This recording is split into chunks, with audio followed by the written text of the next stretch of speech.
Here I am, back on the phone productions. Um, right, for me, this is the end of like 2 weeks of talking to the phone. No, not 2 weeks, 2 months of talking to the phone. But to you, this is me just turning up looking like some kind of homeless dude. But basically, some guy emailed me and said, how do you mix records? So I thought I'd just document not just me mixing a record, but how I write music, like from scratch, like the whole thing from beginning to the end. So that's what I've basically done for the past 2 months. I've kind of documented each stage of writing the song Mannequin, which is going to be on my, I guess, second album that's just about to come out. Um, and yeah, you can see what happens. It, it might interest you, might not. But I hope you enjoy the song anyway, as you know, as much as I enjoyed making it. Okay, so see you soon.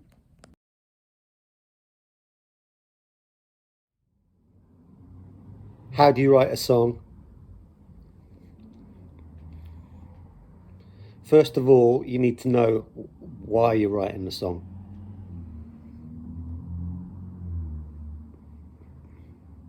Music doesn't exist in isolation without a thought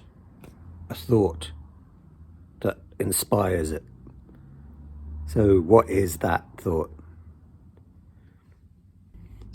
Sometimes it might just be a kind of feeling, it might be an emotional reason, and you feel it brewing for a while, and then you need to get rid of that. Sometimes that's how songs are written.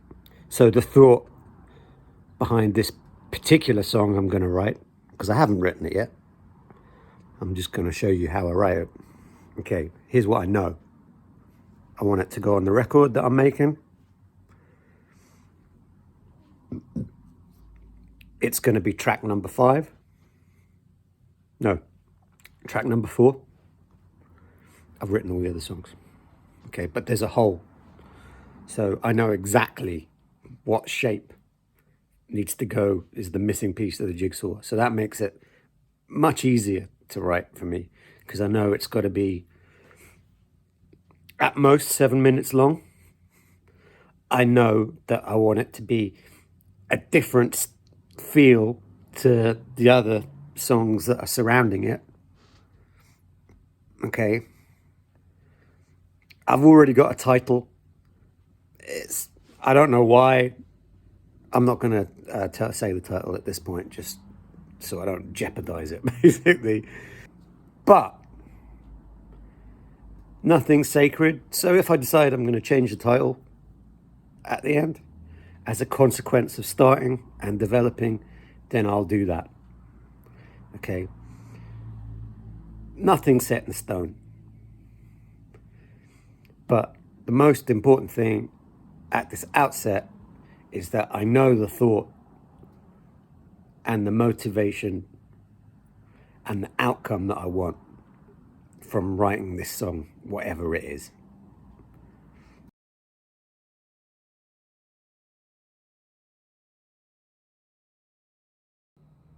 Okay, here we are, part 2. It's the practical point of writing a song. Right, okay, so I sat down to write my tune. I know what the shape is and the reason why I'm doing it. So there's lots of different ways of writing a song. Sometimes I start, from a jam. I might have been jamming with someone and, I take that vibe and then expand on that. Other times I might just have a melody or a riff in my head or just, something in my head, and I'll sit down and flesh it out, and then I'll build everything else around it. Okay, for this song, whatever this song is going to be, I've decided originally I decided that I wanted it to be more kind of like a guitar piece, where I would develop the guitar piece first of all, and then probably fit in some kind of melody around it. So I picked up my acoustic guitar just to kind of have a fiddle. But then as soon as I started, something came out which was completely contrary to what I had, planned. So I fucked off what my intent was and just went with what was offered. So, all right, let me show you the screen so you can get a sense of what I'm doing. So here's my idea. And I literally just use my laptop and the mic on the laptop. All I'm interested in is getting my idea down. So here's my page for my ideas. And first of all, I had like a chorus part. Just like some chords kind of fell out and a melody kind of fell out on top of that pretty much straight away. So I got that down after I set my click and tempo. This is my click track here. So anyway, after I got my chorus, I found a break that followed on nicely from that, and then I found a verse which kind of fitted in to that. And you see I've like just dotted in the chords there, so that if I come back to it at some point in the future, I just know what the chords are. And then I've literally just stuck it together in a really basic arrangement.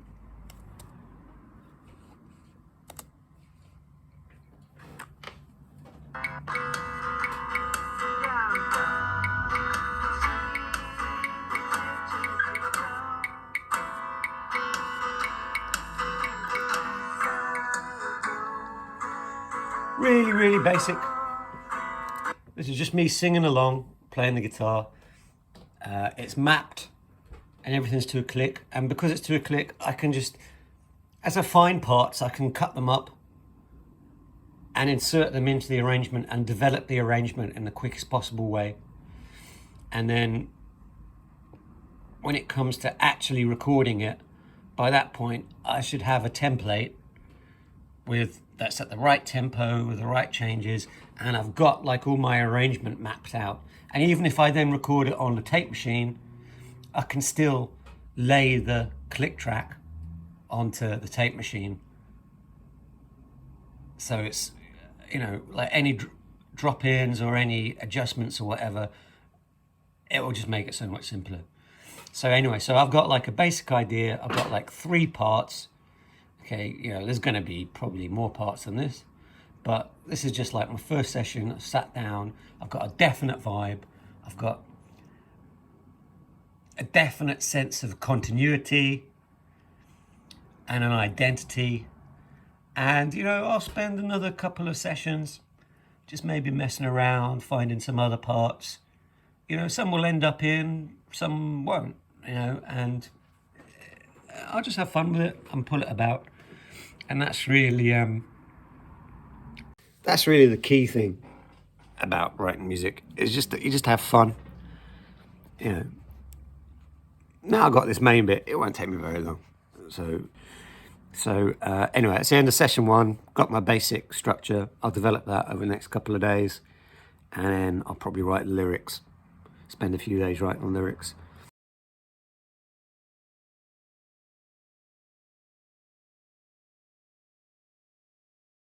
Okay, right, today I just worked on the arrangement of my song. Well, first of all, I just reviewed, in fact, first thing I did when I came in was, yesterday I had an idea for a part that I thought would work really well. So first thing I did when I came in was I just worked that out and then tried to lever it in to like what I'd worked on yesterday, but it didn't really work. So that was a bit of a dead end, but you know, it's okay. It's maybe something I can come back to.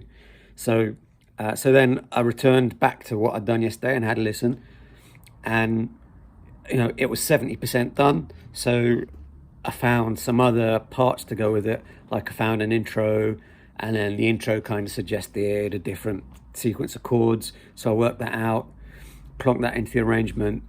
So then I had a front of the song, I had a verse structure, a bridge part, a chorus structure, a kind of a link part, you know, so a very obvious arrangement suggested itself. So, you know, I'm not necessarily going to try and reinvent the wheel for this song. So I just went with that. And then that suggested a very definite kind of ending. And, you know, that's it. It's done. I still need to find the lyrics. You know, and as I do the lyrics, then the melody will kind of coalesce around that. And we're pretty much done. And, you know, I need it to be, you know, between 5 minutes and 7 minutes long. And it's about 6.5 minutes long. So that's perfect. The arrangement that I've got absolutely does what I needed it to do, what I needed this song to do. And if you remember, that was my intent, my intention of knowing what this song is going to be and what kind of role it's going to fulfill, what its kind of feel was. I already knew what that was, so that made it really fast to be able to write this song. You know, I've pretty much done 60-70% of the work in about 2 hours. 2 hours. Let's just have a quick look at the screen so you can see that. See, here's what I've done. I've got like an intro, a bridge, got some chords, got a chorus part, got a link part, got, you know, all the areas for my arrangement. And now, like, as I start fleshing it out, you know, I'll come up with new parts and new variations of like what I've got. And that's going to fill up pretty quickly. You know, the chords kind of like already readily suggest the parts to my ear. So I'm anticipating that I'll come in and on session 3, I'll just start sketching out the individual parts that I'm going to record. And I reckon I'll probably be doing that by session 5. Okay, I'm looking forward to writing the lyrics. So, like I say, I already had a title kind of in mind. So I'll start from there and then see kind of what falls out of my brain. Okay, so, you know, there it is. See you in session 3.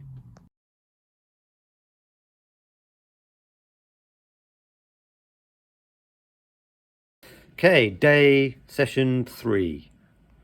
I had a day off this day, so I could come in and listen objectively. So, just still working on the arrangement. The more days go past, then the quicker it is, because I just change what needs changing. So I changed the chorus today, because like the vibe that I had for the verse, I just preferred it. It was kind of bright and bouncy, and the chorus was kind of a bit darker, and the rhythm kind of changed a little bit. So I heard a new chorus, so I just worked that out, and I've put that in my arrangement here. Look, you can see there, new chorus. So that's made it a little bit shorter, but that's okay. So gonna leave it there for today and then come back to it tomorrow and have a listen, maybe prune it down a little bit. I'll see what I think. I think it might be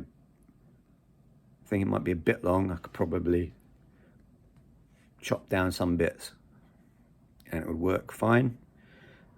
I'll probably start working on the lyrics, and then once I start working on the lyrics, then that can help fine-tune the arrangement. I've got the chorus lyric. Yeah, so okay, I'll carry on tomorrow.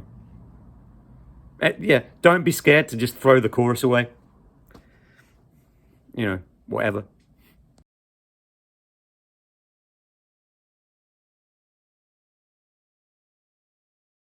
Okie dokie. Well, we're on session 4. So today, what did I do today? Today I pretty much just listened to the arrangement that I'd done last time and decided that, yeah, I want to carry on with that. So I just tidied up a couple of little bits, you know, just like where chords changed, just because sometimes when you listen with fresh ears, you just hear something slightly different. So I did that, and then I just spent about half an hour. I had some lyrics already like come into my mind, so I put those ones in where I knew where they would go, and then the rest of the track, yeah, like this is the vocal here, vocal ideas.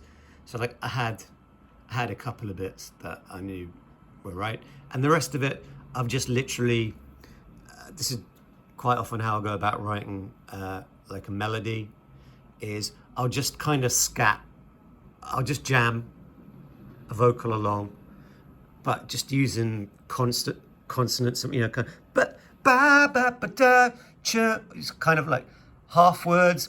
I know it sounds stupid, but like essentially what I'm doing is I'm making just enough of a melody without tying in to any words. So it just like, it helps suggest things to me. Like when I listen back to it next time, I can hear then what patterns of syllables work with a melody in an area.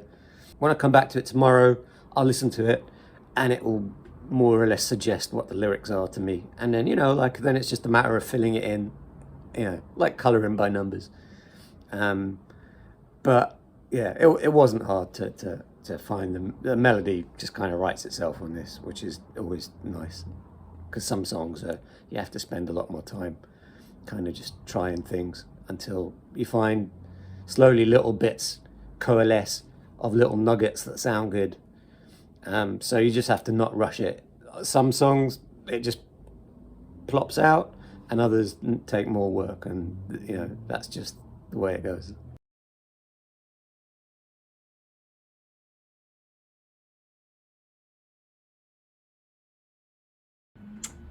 Okay, I'm back.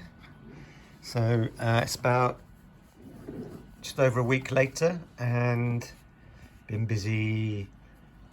Let me turn you around. Been busy mixing another tune, and then just working on some other things. So that was quite good because it gave me a chance to like keep coming back to the lyrics and just keep rewriting them and rewriting them and rewriting them and rewriting them. And so I've now got to the point where I'm happy with the lyrics. So I'm going to go on to the next stage. All right, let's just have a look at the screen. So I've got a guide vocal, which I've literally just done with my laptop microphone. I pretty much do all like guide guitar or whatever just through the laptop microphone, and that stops me from getting too attached to whatever it is. So there's my guide vocal there, which I've just kind of bounced together. So now what I've done is, next thing I'm going to do is do the drums, I think. So I've bounced all my guides together, so I've just got like one backing track, which I'm gonna go and plug in my drum kit, my V drum kit now. Here we go. So I'll just have a mess around really, and I can pretty much feel what the drum part is straight away. I'm gonna go for a bit of a Ringo vibe, I think, on this one. So yeah, I'll just have a play along. Shouldn't take too long.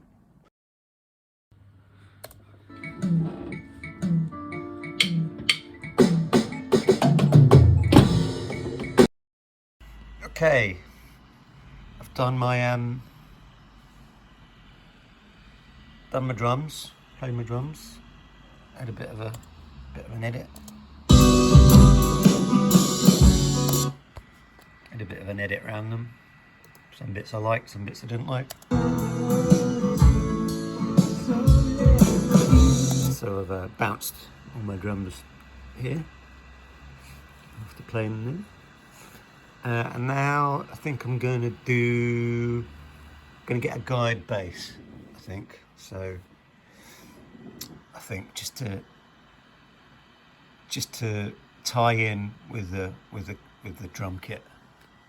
Ended up being a bit more kind of intricate maybe than Ringo would have played it. So normally I'd just play the bass straight onto tape.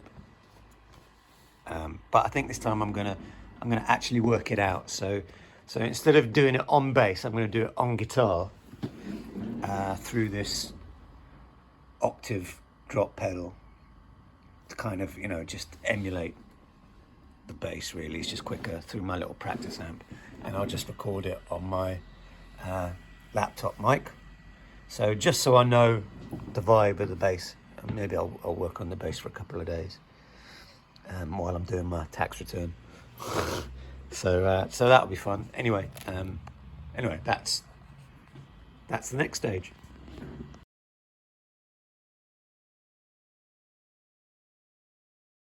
Right, we've done our guide bass, so now it's time to get the real bass and record it, and that's it really. It's not complicated.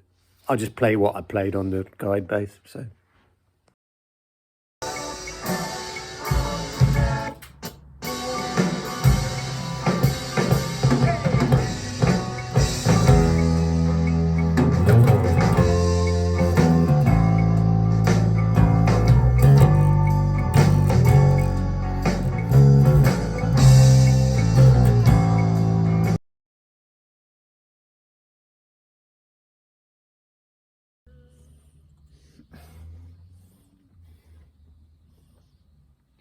cause you make me feel good,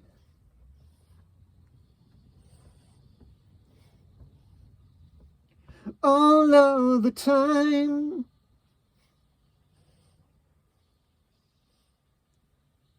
Won't you give me a thrill and show me that smile that brightens the corners?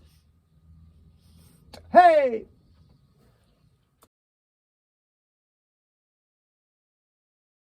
Right, so it's the next day, and I'm just going through the vocals that I did last night, and I'm just going to show you quickly like a really powerful way of making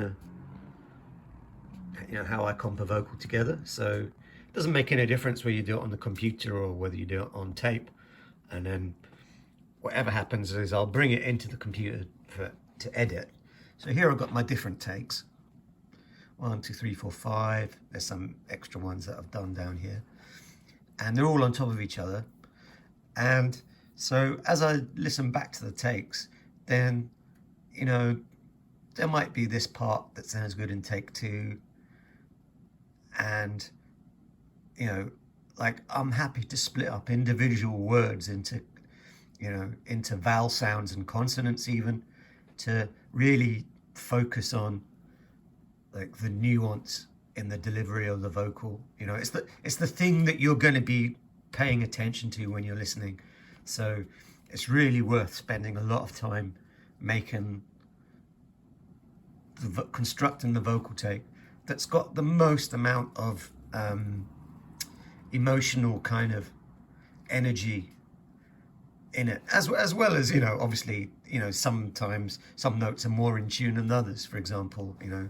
So I really like to go through and cherry pick, you know, like the very best out of, you know, the takes that I've done. So I'll make like a super vocal, you know, really focused, you know, and I'll do that. So this is the session that I did last night, so I'll do that, and then over the next couple of days when I do some more vocals, I'll do the same thing again for that as well. So eventually you know, I'll end up with maybe 3 different super vocals, and I'll put those underneath each other, and then I'll go through that as well and pick the best bits out of, you know, each one of the super vocals till I'm left with, you know, something that I'm really happy with and that I think, you know, does justice to the song that I've spent, you know, that we've spent together, you know, a couple of weeks now crafting. So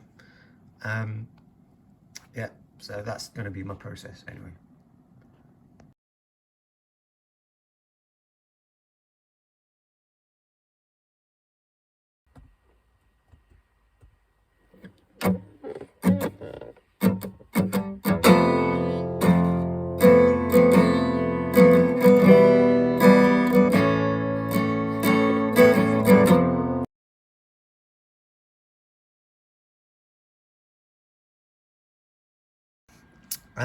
Right, so I've done all like the main parts now, so like the drums, the bass, the acoustic guitar, which is like the main thing that's kind of holding it together, because that's kind of basically, I wrote on the acoustic guitar, if you remember. So we're now at the point, oh yeah, obviously I've done the vocals.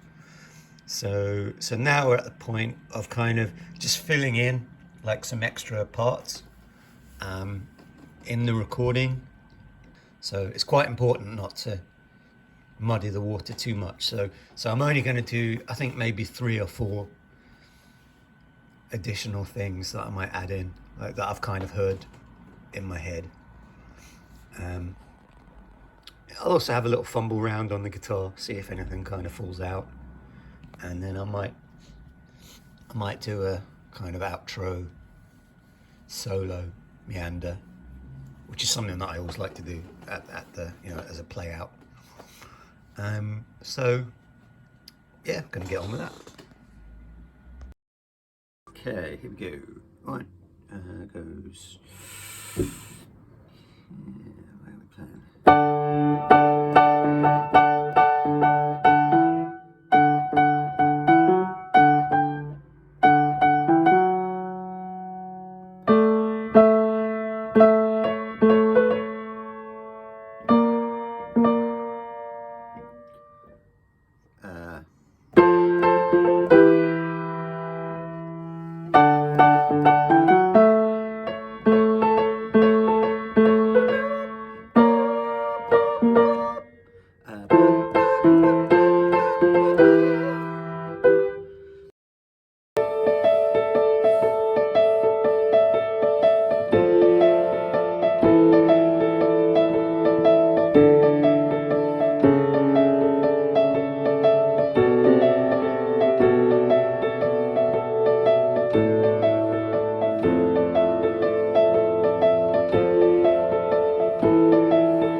Okay, so we're 20th of December. So, all right, I've pretty much done everything.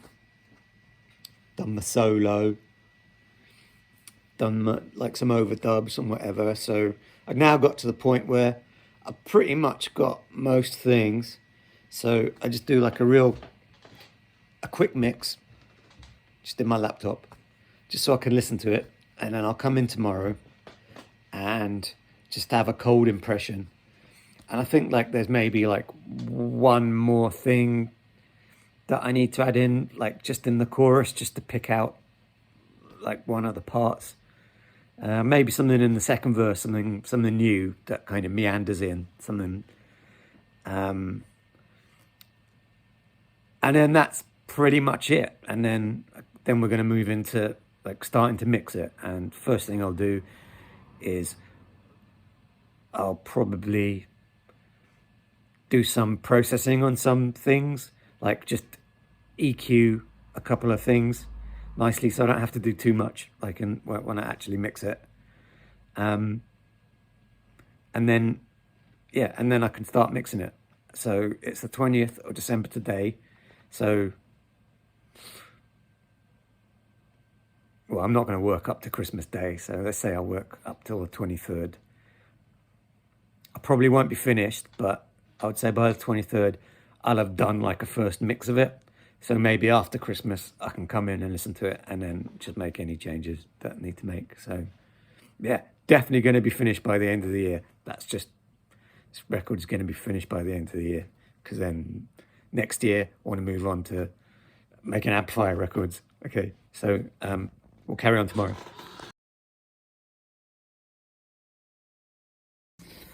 Right, oh, shit, I'm looking fucking bit crazy. Where are we? 21st of December. So, along with my increasingly dishevelled appearance, which is quite normal, by the way, when I'm doing this kind of thing.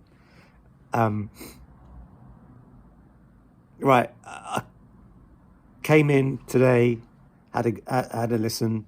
So, yeah, there's a few things that we need to do. So, there's a few holes in the soundscape, in the sound, that I just want to put some things in. So I'm going to play a bit more piano. Nothing obtrusive, just to fill in the mid ground. Maybe a guitar line on verse 2, like I was saying yesterday. Yeah, just a few spots like that. I'll just have a mess around and something always kind of arrives. It's daytime, so I've got like the drag strip. So unfortunately, my studio is like right next to a main road that in the countryside where everyone likes to drive real fucking fast all day, especially motorbikes. So that can be a bit irritating when you're trying to record a piano or something like that. But, it is what it is. Right, I'm just going to get on and then hopefully I'm just going to try and be productive and get it all done in a couple of hours. And then we can move on to the next stage. Okay. This is all taking a bit longer than I anticipated.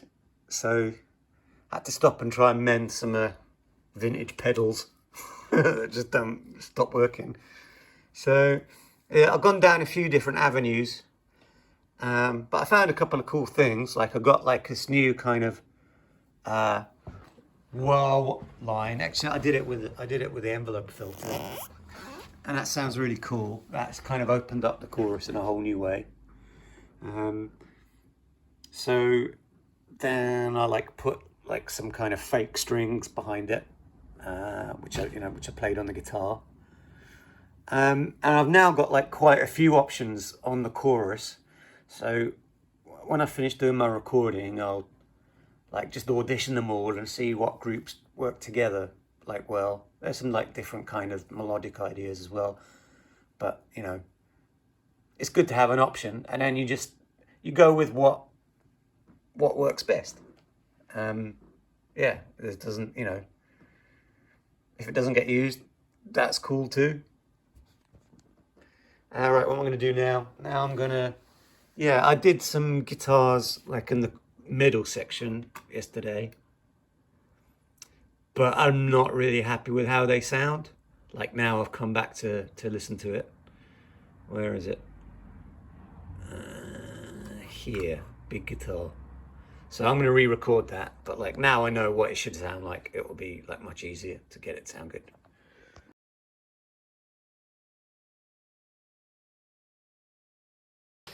Right, here we go. It's the next day now, so I did quite a lot of recording yesterday. Recorded some more piano, recorded some extra kind of guitar parts. Kind of one thing led to another, and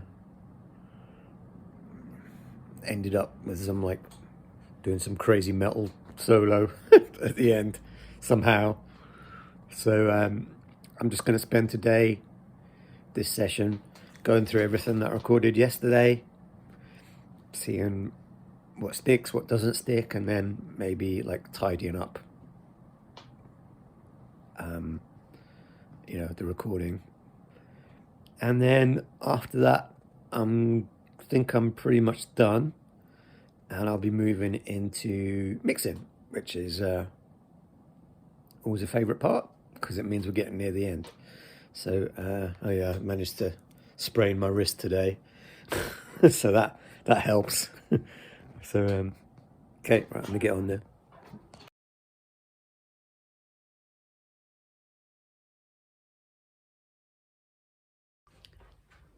Right, it's 23rd of December, running seriously out of time now.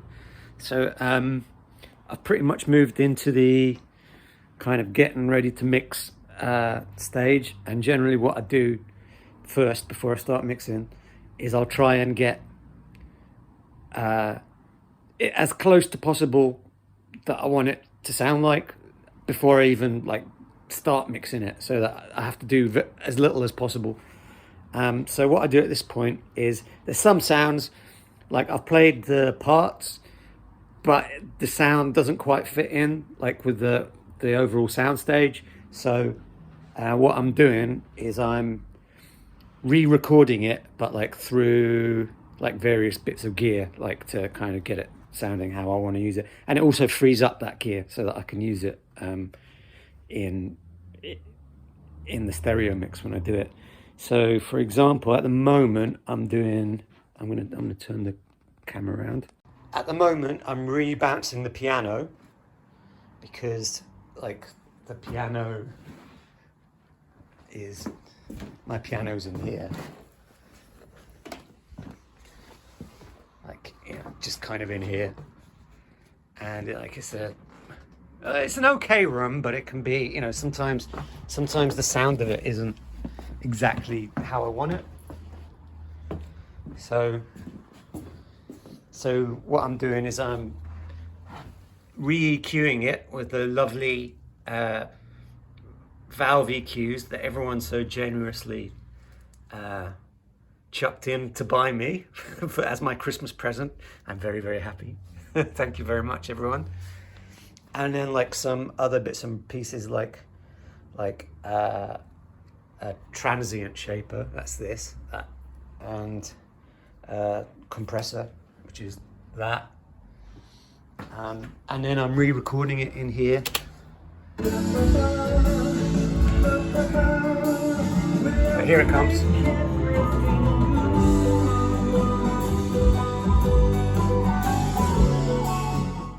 So that's me basically re-recording the piano. And it'll be exactly in time, but you know, like as close as, you know, the speed of light.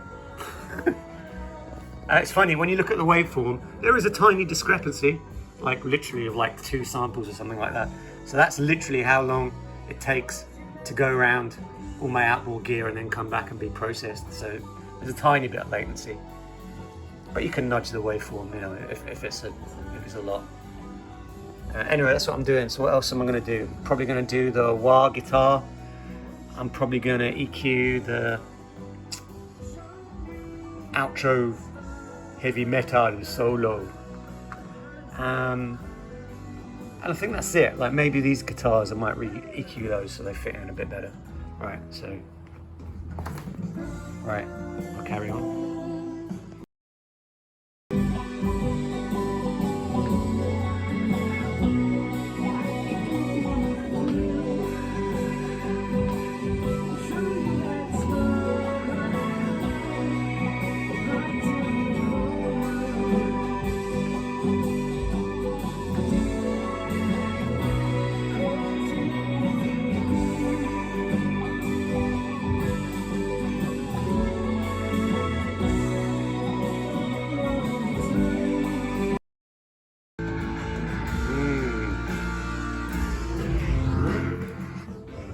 What am I doing with this? Am I going to use this?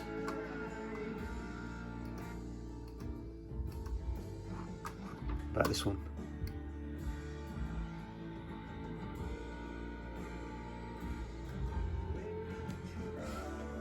Not sure it needs it. Okay, so I'm going to use this thin one because I can put that in for some power. This other one is just, it's too thick, so I won't use that. But that's what options I've come up with now. Let's have a look at that.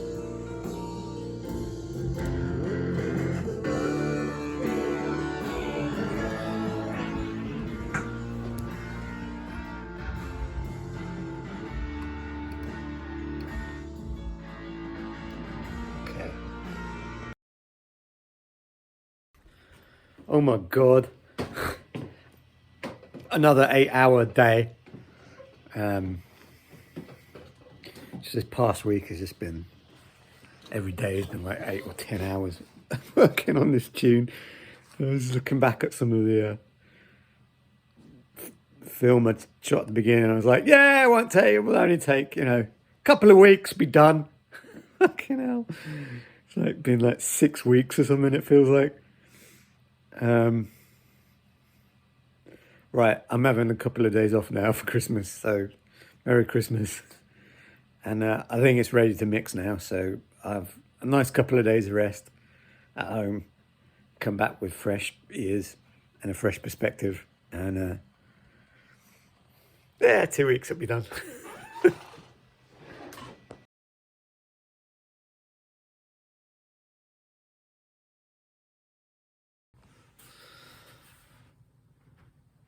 Hello, my friends. Merry Christmas, and we're back, and we've got to quite an exciting stage now, and that we're going to start mixing this track. This track that we've spent the last few weeks writing and getting together. So mixing process is different for all people that mix records. I've got my own particular set of procedures that I do, which I pretty much do on anything that I work with, and I split it into kind of 4 areas. So the first area is, because I mix on a large format desk. This is my desk. It's a Soundtrack Solitaire. You can see there. It's a desk from like about 1988 or 89. I think this particular desk was owned by Nick Kershaw, so it's like of that vintage. And you can tell by the color spec. It's got like salmon pink and pastel colored knobs and faders. But the EQ, it's a great desk. So the first thing I do is, because I'm mixing a large format desk, is kind of decide how I'm gonna have it coming up on the desk. So I'm just gonna swap the camera around. So here, like I've decided how I'm gonna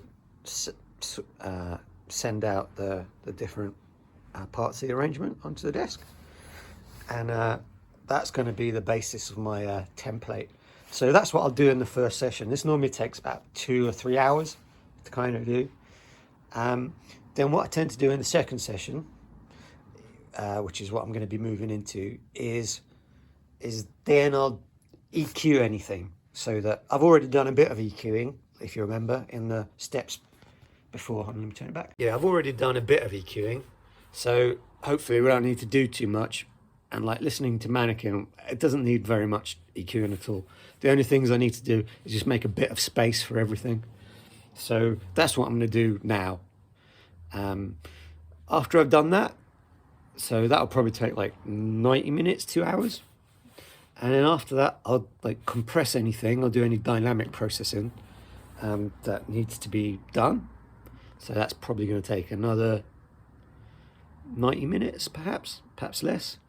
And then pretty much at that point, it's like 90% mixed. And then what I'll do then is I'll go through like the entire song and just do any details that need to be doing. And then that's it. I'll put it down. So like when I first started mixing, like it would take me 3 days to mix something. But like now it takes me like maybe 5 or 6 hours tops. And generally, if it's taken any longer than that, then there's a problem, and I'll just leave it and come back to it again at some point in the future. So that's my method anyway, basically. Like to start with the big brush strokes, do all the general things first, and then only right at the end do any details, like, you know, making the kick drum sound better or something like that. A lot of people start with the details, and that always seems kind of crazy to me. Yeah, that's it. It's kind of a nerdy thing, so this might be really like not interesting to you at all. But what I'll do is I'll maybe, as I'm working, I'll just highlight a couple of things that I'm doing, so people that are into like mixing, like making their own records, might be something of use to you. Okay, right, I'm gonna get going.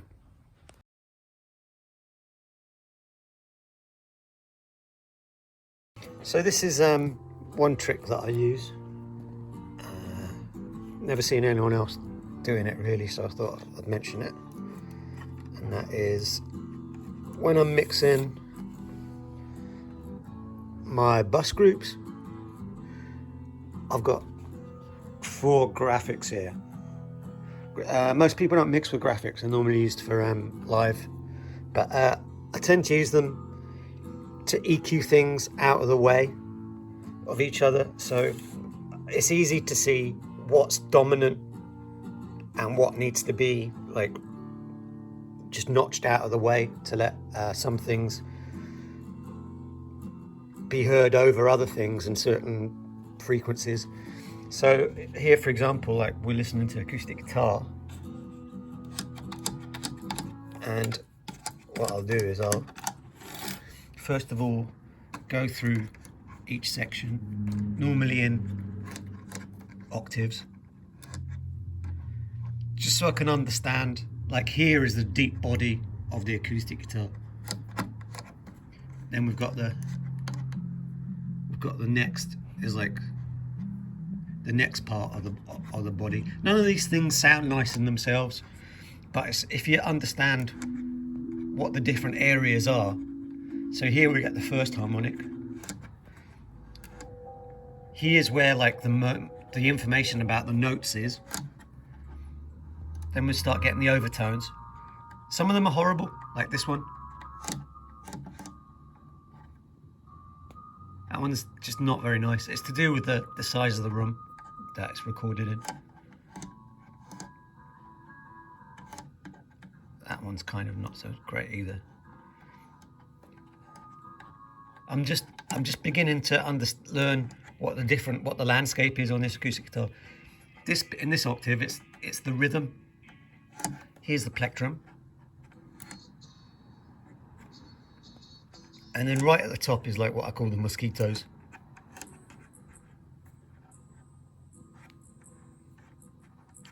Okay, so now I'll put it all back in.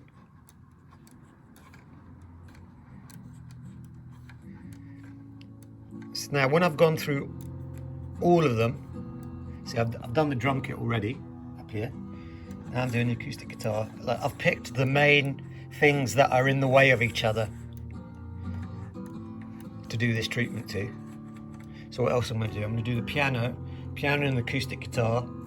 They kind of compete for the same space, and then the bass as well, because the bass competes with like pretty much all of these. And then what I can do is, after I've been through this process for everything and written out the landscape, then I know, well, for example, here I know that we've got these two horrible overtones, so I can probably just notch these out a little bit and then let like the drum kit dominate here on the, what's that? Well, it's going to be on these two, so 800 hertz 1K, which is really the snare, the snare crack there. So it would be good to hear that. Or maybe I'll let the piano dominate there, or the bass, or whatever. But anyway, I'll know. And because these are all the same units, I'll just be able to look and see exactly who's in charge, who's the boss, where. And if someone's boss, then everyone else has to be second boss, second and third boss. So that way, you can do just a few dBs. Like, it just makes a huge difference. And like when I've done everything, I'll turn them all out, and then I'll put them all in, and like the difference is that all of a sudden you can just hear everything slightly better than you could before. And that's what mixing is. Mixing is like not fixing it with like any one thing, but just making lots of little small improvements. So anyway, that's for those of you that are into this kind of thing, that's a trick that I use. Yeah, the graphic. I thought I'd just give you a quick demonstration of this at work. So here I've got this acoustic guitar competing with the bass. So I'm just going to check out where I think it is. I'll take out the body. Yeah, that sounds better. You can hear the bass much more clearly now. If I put it back in, it kind of becomes a bit murky. What happens if I pull this out? This octave. Yeah, that definitely clears it up as well. But I think that if I was going to opt for an octave out of those two, I'd take this one out, because that clears up some space, but also leaves that acoustic guitar more or less intact. But I'm never going to take this much out. I'm just going to take out that much. So that's in. So that's without that dip, and that's with it. It's subtle, but you know, it makes a big difference.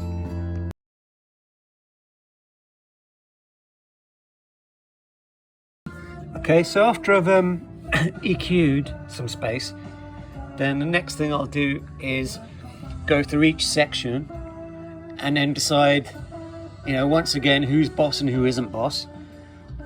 And if you're not boss, you have to stand behind the boss. So here I've got this reverb, which is behind the beat, the backing vocals, but I don't want it to be on top of the backing vocals. I want it to sit behind the backing vocals. So when there's a vocal, I want this to be quiet, and when there isn't a vocal, it can be loud again. So I'll do that with a compressor plug-in.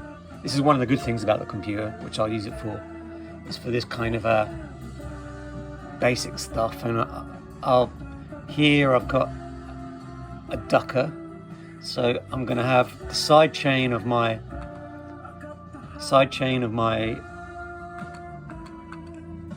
reverb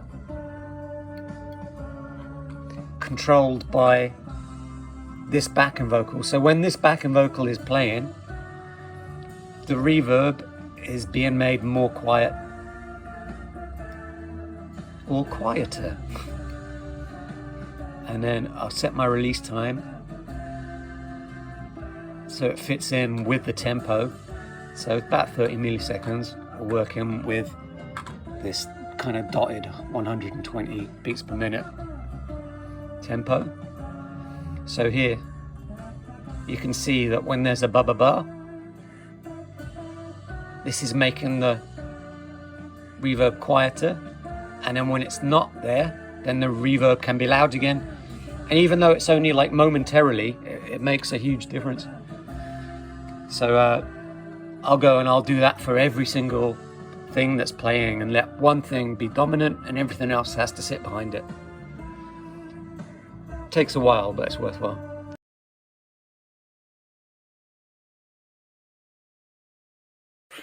Okay, right, so I've gone through and I've cleared everything out of the way of everything else. So now I'm just going to go through like the song from the beginning to the end, and I'll put in any like points of detail that I want to put in, or things that I hear. Like for example, like as I've been working through it this afternoon, it sounds like when it comes into the chorus, it could really do with just some kind of event or something that just lifts it up into it. So I had a quick look through Apple loops, and I found like a harp sample. So I've put it in pitch with a key, and obviously I've put it through a guitar amp. But it works really well. So, you know, this is the kind of stuff you do at the end when you're like fixing the detail. Here's my harp. You can hear it.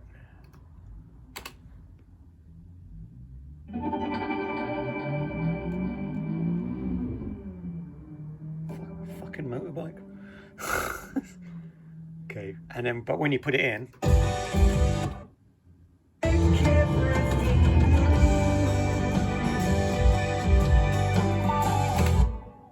yeah, it's just an event. That's it. It doesn't have to do anything more than that.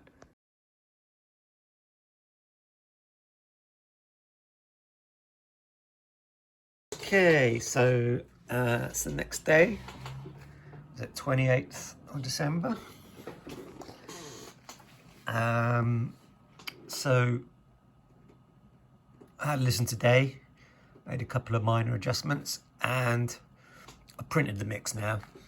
So I've done like a couple of different versions. I did like my normal one. I did one where I turned the vocal up a little bit, and then I did another one where I turned the bass up a little bit as well.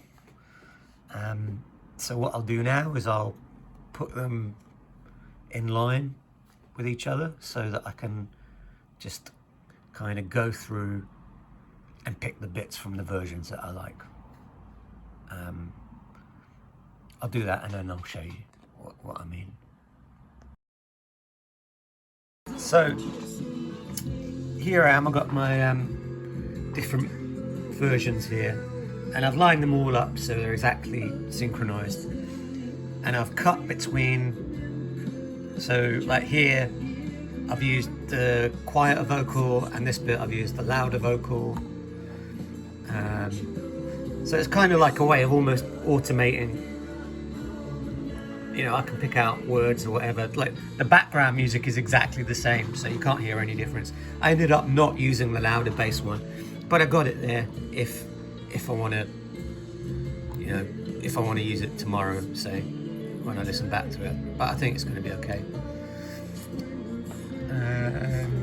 Right, okay, so now I'll just stick it all together.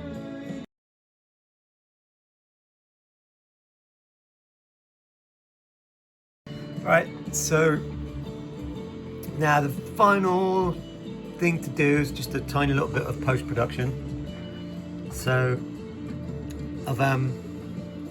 I didn't do the fade on the desk. Sometimes I do it on the desk, but on this one I wanted it to fade out with like, but as it fades out it kind of morphs into like a kind of reverb. So it's a trick I use quite a lot. So you get the impression of something just receding off into infinity. So I've done that right at the end with my mix, and I've got my fade here that I've drawn on the track. Here's a fading in of a plate reverb that I've got. And then this funny squiggly line here, that's like the master volume. So that's the actual execution of the fade. And there you go. And now all I need to do is render this and we're done. And then the next stage is to send it off to Mark at Cosmic, who does my mastering, and then it's over to him.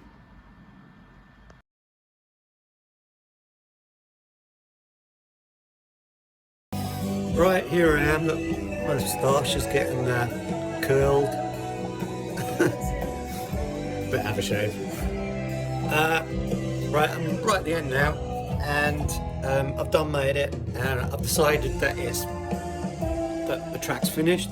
So what I'm doing now is I'm recording the stems out of the desk into the computer. So here I've got like all the drums, got the bass, got the acoustic guitars, got the, sorry, it would help if you could see. I've got the drums, bass, acoustic guitar, vocals, like all the component parts of the mix. And then if I have to come back to it in the future, then I don't have to completely reset the desk up. I can just use these, because these are a recording exactly of what's coming out of the desk. So I can, you know, if I need to make the vocal louder or something like that, or if I want to re-EQ it or something like that, then it just saves me like 3 days. You know, and I can do it in a couple of hours. So I have to go through and bounce out all the different groups of things. So that's pretty much the last thing that I do. And then when I've finished that, then I'll just reset the desk. And it's on to the next thing, which I'll be doing in a minute. Yeah, I feel a bit lost when I finish the tune, because it's been so preoccupying for like a couple of months. It's thrilling to finish, but it's also a bit sad as well. So anyway, I'm gonna move on to something else straight away, so it doesn't give me too much time to dwell on it. I hope you've found this insightful, or you might find it incredibly boring or whatever, or maybe you've got your own ways of doing things, in which case I'm more than happy to get some tips from you. See you soon.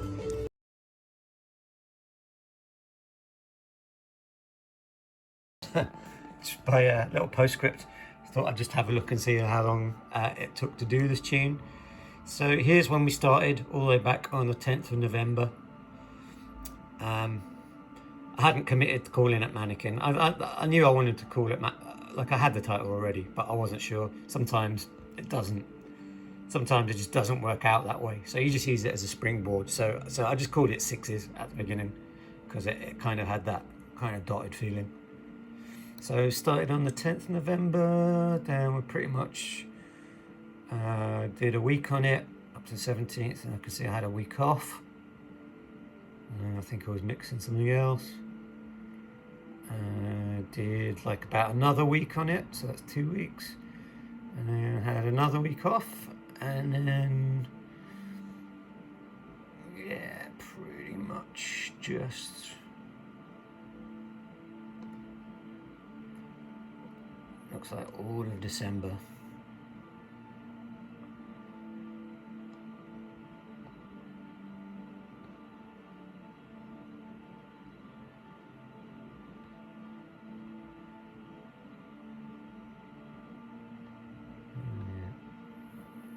Okay, I had Christmas off. There we go. So, yeah. So 27 days of December plus 2 weeks. So yeah, about 6 weeks, maybe just 7 from start to finish. So that's from start to finish. When we started, there was nothing. The only thing there was the intent that we're gonna write a tune to fit into that hole. All I knew is I wanted it to be like, I think, did I say 8 minutes, 7 or 8 minutes? It's longer than 7 minutes and under 8 minutes. So I had to cut out the metal solo pretty much because it was just making it longer and longer. And you know, sometimes you just need to be prudent because I want it to fit on a bit of vinyl, and for every minute that it goes longer than, you know, really 20 minutes per side, you know, and really it's less than that, then the whole record just gets quieter and quieter and the noise increases on the record. So sometimes you just need to prioritize that. So that's what I did. I really like the song. I like the way it came out. I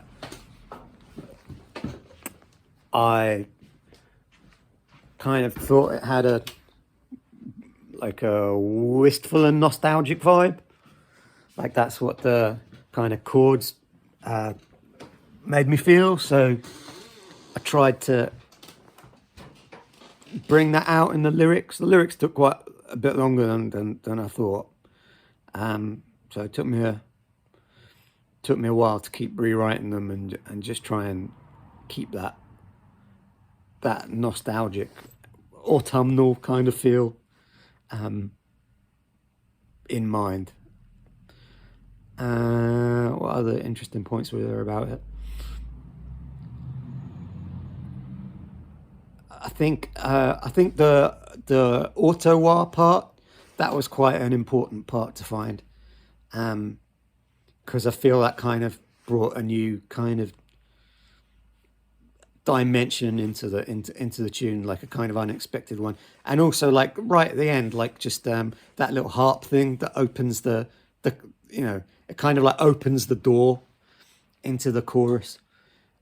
You know, I kind of could feel that it needed something like that. There's no way I could have come up with that until it got to that part of the song. But I you know, like I think that's a nice little like production touch. That, you know, those are the things that, you know, I kind of go, oh, yeah, that like it works really well. Yeah, I'm pleased with it, and I hope you like it. And once again, hope you found this insightful.